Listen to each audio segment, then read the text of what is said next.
शाम की हल्की ठंडी हवा का मजा लेने के लिए पलाश, मृत्युंजय और सुधा काका एक साथ बैठकर मछली पकड़ने की तैयारी कर रहे थे। लेकिन ठंडी हवा तो दूर, चारों तरफ जैसे अजीब सी घुटन और उमस भरी गर्मी छाई हुई थी। गर्मी से राहत पाने के लिए सुधा काका बार बार हाथ पैर हिलाकर खुद को हवा कर रहे थे। ये तीनों मछुआरे हैं, नदी में मछली पकड़ते हैं और फिर बाजार में बेचते हैं। जो कमाई होती है उसे आपस में बांट लेते हैं। उनके पास एक ही नाव है, इसलिए तीनों साथ ही मछली पकड़ते हैं। इस गर्मी में अब और बर्दाश्त नहीं हो रहा। इतनी हवा कर ली कि हाथ दुखने लगे। सुनो तुम लोग, कल बाजार लगेगा, इसलिए सुबह जल्दी निकलना होगा। कहीं फिर से सो मत जाना। नहीं काका, मैं तो सुबह सुबह ही पहुंच जाऊंगा। सुबह होते ही सीधा घाट की तरफ निकल पड़ूंगा, चिंता मत करना।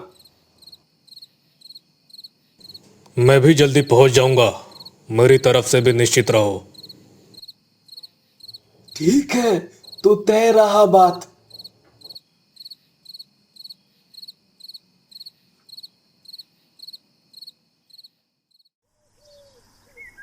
धीरे धीरे सूरज की रोशनी नदी के ऊपर फैलने लगी। साथ ही खाईतारा गांव के लोग भी झुंड बनाकर अपने अपने जाल नदी में फेंकने लगे। मछली पकड़ना उनकी रोज की कमाई का जरिया है। सब सुबह सुबह अपने कंधे पर जाल उठाए निकलते हैं। कोई अपनी छोटी नाव लेकर नदी के बीच जाता है, तो कोई पुराने तरीके से डूबती नावों से मछली पकड़ता है। पलाश, मृत्युंजय और सुधा काका अपनी नाव किनारे बांधकर मछलियों से भरा जाल कंधे पर लेकर बाजार की ओर चल पड़े। उसी वक्त नरेन भी अपना जाल कंधे पर रखे हिलता डुलता उनकी तरफ आया।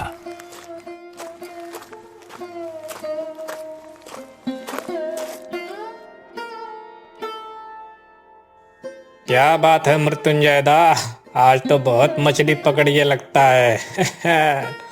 आज के बाजार में बढ़िया बिक्री होगी। नरेन की बात सुनकर मृत्युंजय का चेहरा उतर गया, जैसे वो उसकी बात से खुश नहीं था। अच्छा, और तूने क्या काम मछली पकड़ी है? तेरी मछली तो अकेले की है, तू सारा मुनाफा अकेले रखेगा और हमें 3 हिस्सों में बांटना पड़ता है, तो असली फायदा किसका हुआ बता। अरे मृत्युंजय दा, मजाक कर रहा था यार, बात का बतंगड़ मत बनाओ।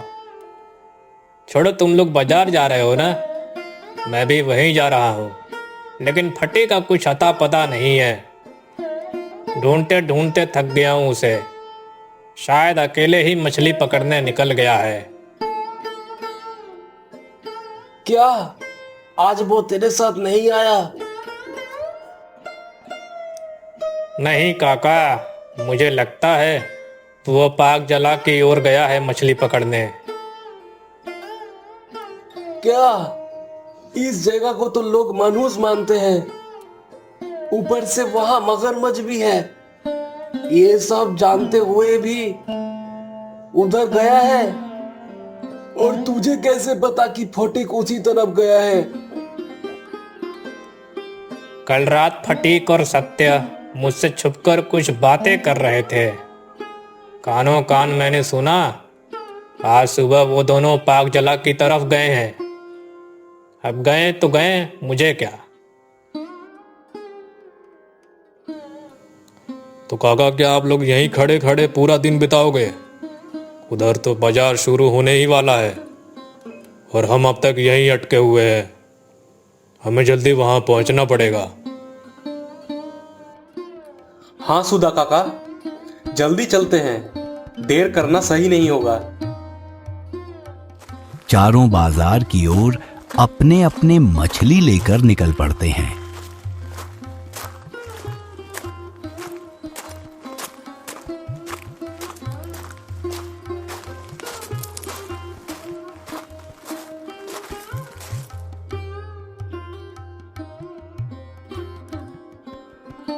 बाजार की भीड़ भाड़ में चारों तरफ से आवाजें आ रही थीं। पलाश, मृत्युंजय और सुधा काका भी अपने जाल में से मछलियां निकालकर टोकरी में सजाने लगे। फिर धीरे धीरे करके अपनी मछली बेचते हैं।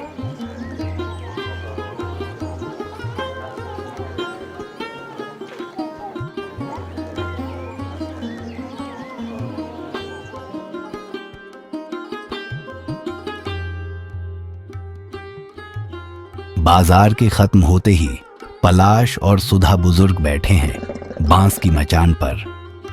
गांव के कुछ नौजवान और बूढ़े मिलकर रोज शाम को यहां बैठकर बातें करते हैं, लेकिन आज कोई नहीं आया। ऐसा लग रहा है जैसे सब भूल ही गए हों कि आज शाम की गपशप होनी थी। सुधा काका तंबाकू पीते हुए चुपचाप बैठे हैं। पेशे से वो मछुआरे हैं, लेकिन उन्हें एक और विद्या भी आती है, वो है ओझा विद्या।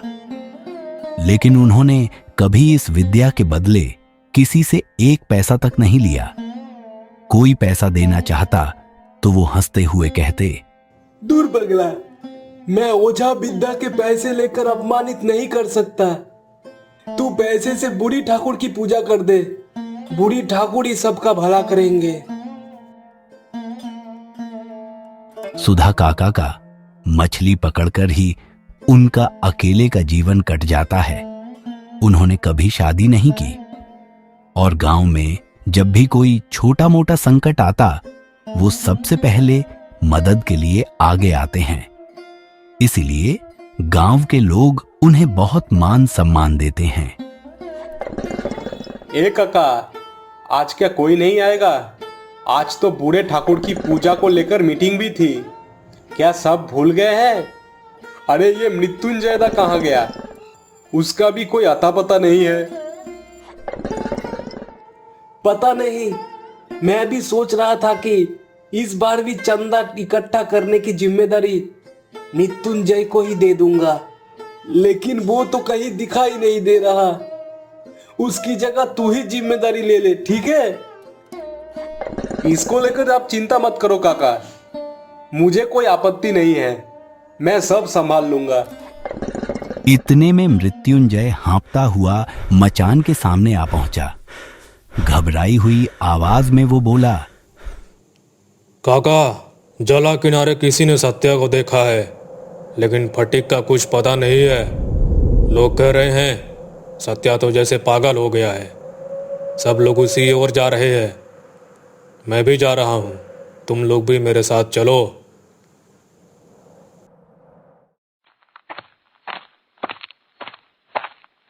तीनों जल्दी जल्दी उस जलाशय की ओर चल पड़े।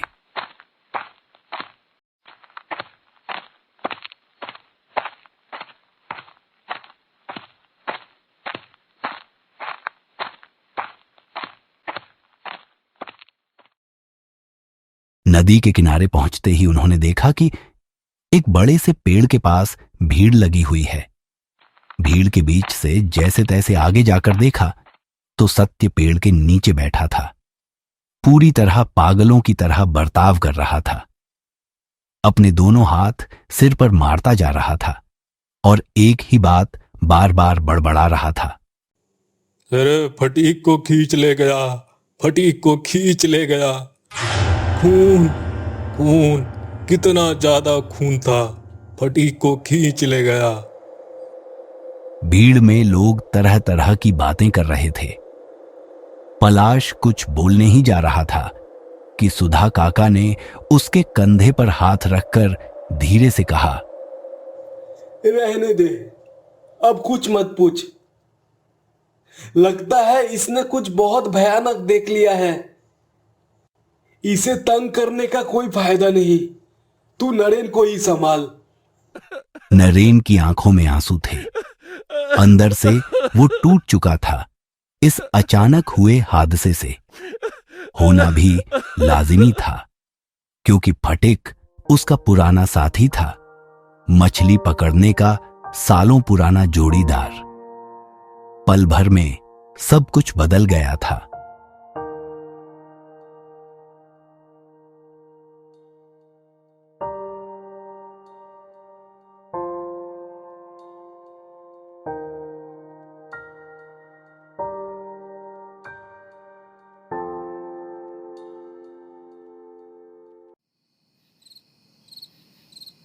बांस की बनी मचान पर पलाश, मृत्युंजय और सुधा काका फिर से बैठकर उस घटना की चर्चा करने लगे।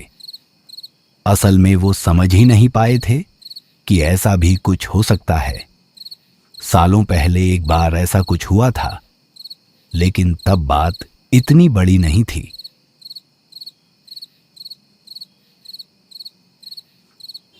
समझे काका, मुझे लग रहा है कि सत्यता झूठ बोल रहे हैं। मुझे कुछ गड़बड़ लग रही है। बिल्कुल तू ठीक कह रहा है। मुझे भी कुछ तो शक हो रहा था। नाव पर एक मगरमच्छ चढ़ा और फट्टी को खींच कर ले गया, लेकिन सत्या को छोड़ दिया।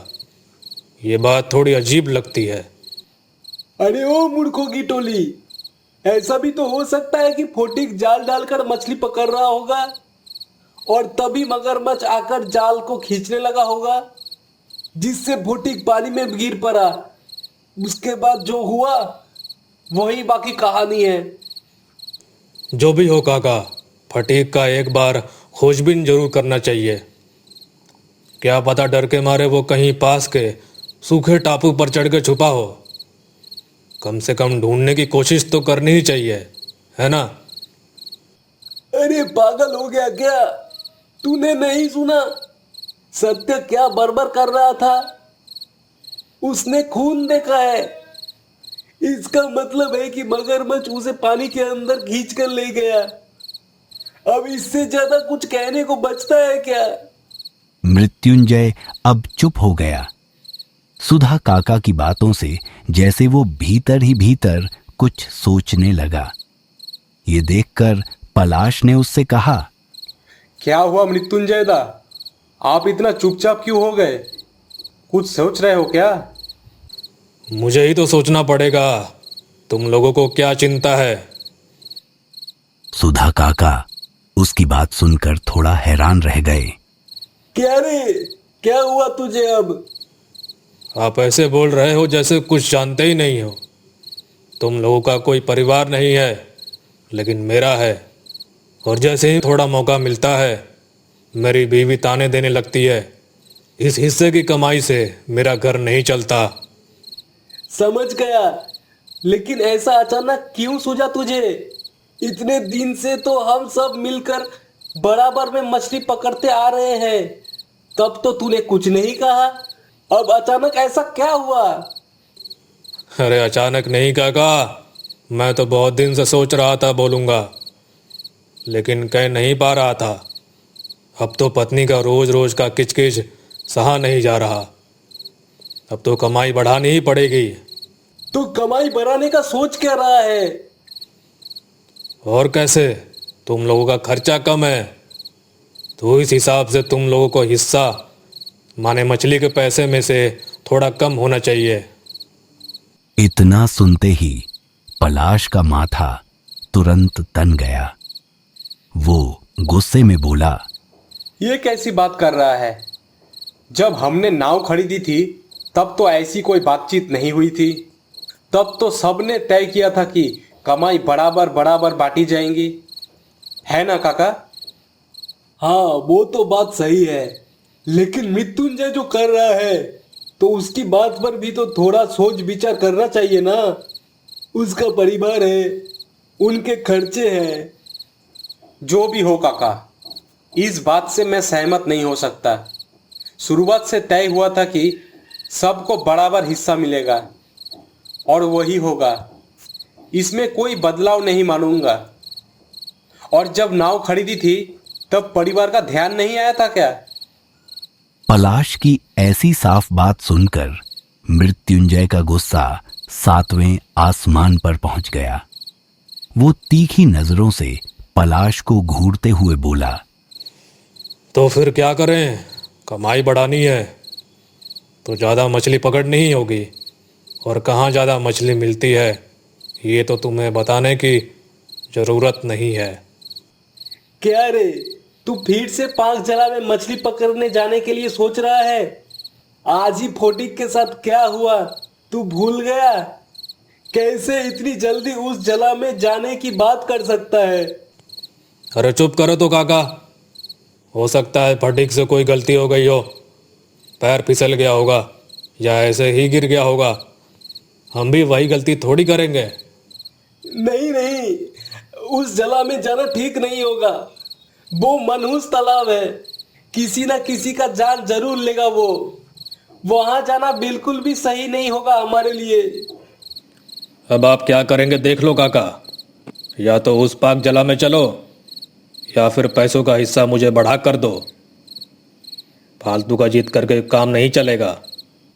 नहीं नहीं, हिस्से के पैसे में कोई फेरबदल नहीं होगा। काका आप भी मान जाइए, अब से हमें वही मनहूस तालाब में जाकर मछली पकड़नी होगी। जब तुम लोग खुद ही तय कर चुके हो तो अब मैं क्या कर सकता हूँ। ठीक है, कल सुबह सुबह निकलते हैं पाक जला की ओर। बस बूढ़े ठाकुर हमारी रक्षा करे।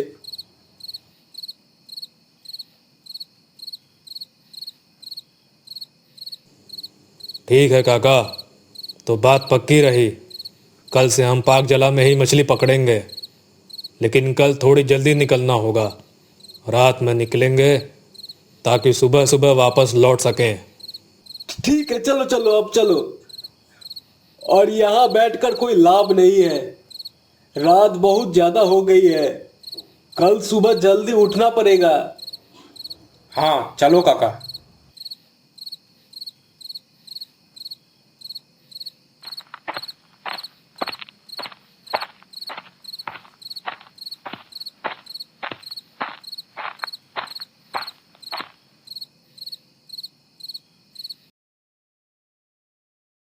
रात में सोने से पहले सुधा काका एक बार फिर उस मनहूस तालाब के बारे में सोचते हुए कब नींद में डूब गए, उन्हें खुद भी पता नहीं चला।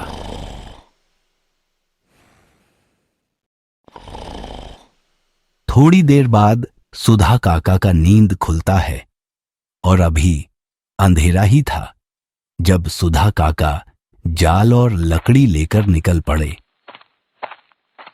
नदी के घाट पर पहुंचते ही उन्होंने देखा पलाश और मृत्युंजय पहले से ही वहां खड़े हैं।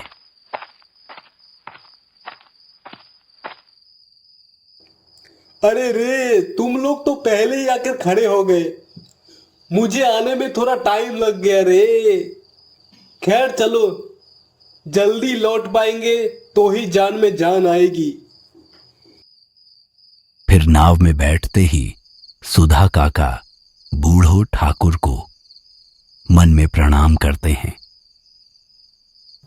हे बूढ़े ठाकुर, हमारी रक्षा करना, हमारी रक्षा करना। पलाश ने नाव की पतवार खींचनी शुरू कर दी। चारों ओर ठंडी हवा चल रही थी। नाव में मृत्युंजय चुपचाप बैठा कुछ सोचता रहा। पलाश पतवार खींचते खींचते थकने लगा। उसने झुंझलाकर कहा, क्या रे मृत्युंजय दा, ऐसे ही चुपचाप बैठे रहोगे तो कैसे काम चलेगा। अकेले खींचते खींचते मेरी सांस फूल रही है, तुम भी हाथ लगाओ यार। हाँ हाँ हाँ, आ ही तो गए, बस थोड़ा सा बचा है। तो बाकी का खींच ले, लौटते वक्त मैं संभाल लूंगा।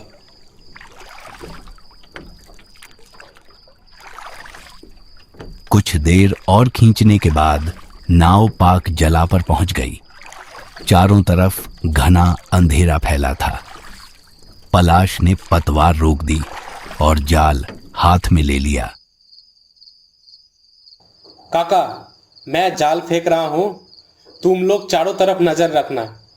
अगर कहीं मगरमच्छ दिखे तो जाल तुरंत खींच लूंगा। ठीक है। मृत्युंजय अब भी एकदम शांत बैठा था। उसके चेहरे पर एक अजीब सी शांति और चालाकी थी, जैसे उसे किसी बात का डर ही नहीं। पलाश ने जाल को ठीक से सहेजा और पानी में फेंक दिया। नाव में रखा लालटेन मंद मंद टिमटिमा रहा था। ठंडी हवा और गहरा सन्नाटा चारों ओर पसरा था। मृत्युंजय चारों तरफ कुछ खोजती नजरों से देख रहा था, जैसे किसी की प्रतीक्षा कर रहा हो। तभी सुधा काका की नजर दूर किसी चीज पर अटक गई। सुधा काका को दूर कुछ दिख रहा था। एक काली कोई चीज कीचड़ भरे पानी को चीरते हुए धीरे धीरे नाव की तरफ बढ़ रही थी। पास जाल खींच खींच जल्दी, लग रहा है कि मगरमच्छ आ रहा है हमारी नाव की तरफ। पलाश घबराकर जाल खींचने लगा। उसी वक्त मृत्युंजय के चेहरे पर एक अजीब सी खुशी उभर आई। वो उठ खड़ा हुआ, धीरे धीरे पलाश की ओर बढ़ने लगा। फिर एक जोरदार धक्का मारा। पलाश सीधे पानी में गिर पड़ा। ये क्या कर दिया तूने? क्या किया रे? पलाश को धक्का देकर गिरा दिया। उसको निकालो, ऊपर खींचो उसे।